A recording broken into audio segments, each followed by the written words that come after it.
Welcome back to the channel. Let us dive straight into today's top stories. For major developments in the Russia-Ukraine conflict as of October 24, 2025. A lot has happened in just the past 24 hours. New attacks, political tension, and a turning point that could reshape the entire war. Stay tuned till the end because the final update might just change everything we thought we knew about this conflict. Overnight, Ukrainian air defense systems were once again put to the ultimate test. Russia launched a massive drone and missile assault, targeting multiple regions including Kiev, Odessa, Dnipro, and Kharkiv. Residents in the capital woke up to loud explosions as air raid sirens blared across the city. But here's what's truly remarkable. Ukrainian officials claim that over 90% of the incoming drones and missiles were successfully intercepted. That's one of the highest success rates ever recorded since the start of the war. Eyewitnesses described the night sky as looking like a battlefield of lights. People could see fiery streaks cutting across the clouds as defense systems fired interceptor missiles. Some locals even filmed the moment a Russian-shot drone was destroyed mid-air, sending debris raining down harmlessly outside the city. It was chaotic but controlled, proof that Ukraine's air defenses have evolved dramatically thanks to months of upgrades, coordination with Western allies, and local innovation. Ukrainian officials credited systems like the Patriot, NASAMS, and even some domestically produced systems for the success. They also confirmed that a few power stations were temporarily affected, but repairs were already underway. Analysts say this wave of attacks was likely meant to test Ukraine's readiness before the onset of winter, a period when Russia typically intensifies its strikes to cripple the country's energy infrastructure. However, this time, Ukraine appears far more prepared than in previous years. On the Russian side, officials called the operation a precision strike on what they claimed were military targets. But independent satellite imagery and witness accounts show many impacts in civilian areas, especially near residential blocks and energy grids. This has fueled renewed international criticism of Moscow's targeting methods, with European leaders calling for stronger sanctions against Russia's drone suppliers. This brings us to the second major update, and it's a big one. The European Union, together with the United States, has approved a new joint military aid package for Ukraine worth over $6 billion. The announcement came after a week of intense diplomatic meetings in Brussels and Washington. This package isn't just financial support. It includes long-range precision missiles, armored vehicles, advanced radar systems, and winter combat gear for Ukrainian troops. What's especially significant is the inclusion of new radar technology designed to detect low-flying drones and cruise missiles, something that's been a persistent challenge for Ukraine's defense systems. The US also confirmed the delivery of a limited number of ATACMS missiles, weapons capable of striking targets over 300 kilometers away. That's a major boost for Ukraine's long-range capabilities. Ukrainian President Volodymyr Zelensky expressed gratitude in his nightly address, calling this package a lifeline for freedom. He stated that every missile and every radar system brings Ukraine one step closer to restoring peace and protecting its citizens. On the other hand, the Kremlin has strongly condemned this move, labeling it a direct act of escalation. Russia's foreign ministry even warned that such assistance would make Western countries legitimate targets if their weapons are used on Russian soil, a statement that has sparked global concern. Political experts believe this aid package signals a clear message: Western nations are not stepping back, even as the war drags into another harsh winter. For Ukraine, this could mean an opportunity to regain momentum, especially on fronts where progress had slowed due to supply shortages and logistical issues. For Russia, it's a warning that the international community's patience for aggression is wearing thin. Meanwhile, inside Russia itself, something unusual is happening, and this is the third major update. Political pressure within Putin's government is mounting.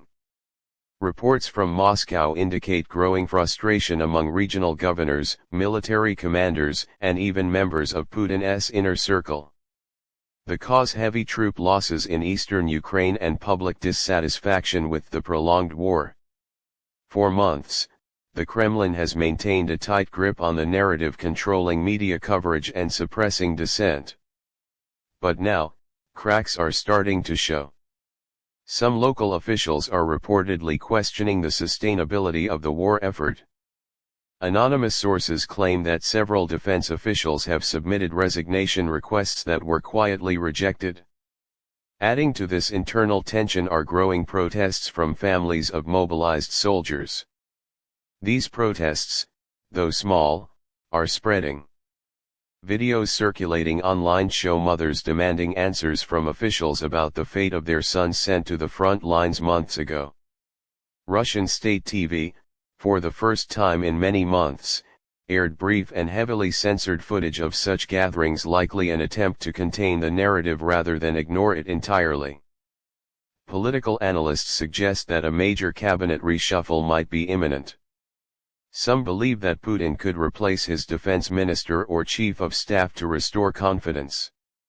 Others think these leaks are deliberate part of an internal power struggle among elites competing for influence as Russia's war effort continues to drain resources. Economically, the strain is showing as well. The ruble has hit new lows against major currencies, and inflation is creeping higher. Despite Moscow's claims of economic stability, citizens are feeling the pressure through rising food prices and fuel shortages in some regions. Sanctions have crippled access to key technologies, and industrial production is slowing. This internal turmoil paints a picture of a government under stress, not collapsing, but certainly cracking under the weight of its own decisions. And while the Kremlin projects confidence publicly, behind closed doors, officials are reportedly divided on how to end the war without appearing weak. Now, let us move to the final and most dramatic update: developments on the southern front. Ukrainian forces have announced a significant breakthrough in Zaporizhzhia, one of the most heavily contested regions of the entire war. According to official statements, Ukrainian troops captured several fortified Russian positions near Robotyne and Verbov after weeks of intense fighting. These villages, though small, hold immense strategic value. The Zaporizhzhia front is crucial because it acts as the main land corridor connecting Russia's occupied territories from Donetsk all the way to Crimea. By advancing here, Ukraine threatens to cut off Russian supply lines, which could isolate thousands of troops and disrupt logistics. Military analysts are calling this advance one of the most meaningful gains for Ukraine in recent months. Footage from the battlefield shows Ukrainian soldiers raising their flag over newly liberated positions while carefully clearing landmines left behind by retreating Russian units. Commanders on the ground say the morale among their troops is unbreakable, boosted by recent reinforcements and the promise of new Western equipment arriving soon. On the Russian side, officials deny any major losses, claiming the situation is under control. However, intercepted radio communications and independent reports suggest otherwise. Several Russian units have been forced to retreat under heavy artillery fire, while others are struggling to hold their positions due to lack of supplies and ammunition. One particularly significant report comes from British intelligence, which states that Russia has redeployed elite airborne units from other fronts to reinforce Zaporizhzhia, a move that could weaken their defenses elsewhere. This suggests that Moscow views this region as critical to maintaining its overall control of occupied territories. Experts say if Ukraine manages to push deeper and sever the supply routes, it could open the door for a larger counter-offensive aimed at splitting Russian-held territories in two. That would be a major strategic and symbolic victory, showing that Ukraine's forces are still capable of achieving meaningful progress despite the long war of attrition. As the battle intensifies, humanitarian concerns are also growing. Thousands of civilians remain trapped near the front lines, with limited access to food, water, and medical aid. Both sides accuse each other of shelling civilian zones, while international organizations struggle to reach the affected areas. The United Nations has called for an immediate humanitarian corridor, but negotiations remain stalled.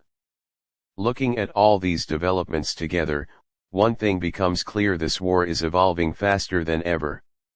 Ukraine's resilience continues to surprise the world, both militarily and politically.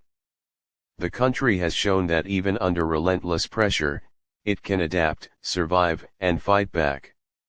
On the other hand, Russia's challenges are becoming increasingly visible, from battlefield struggles to political cracks at home. The coming winter could prove decisive. It will test not only military strength but also endurance, logistics, and morale.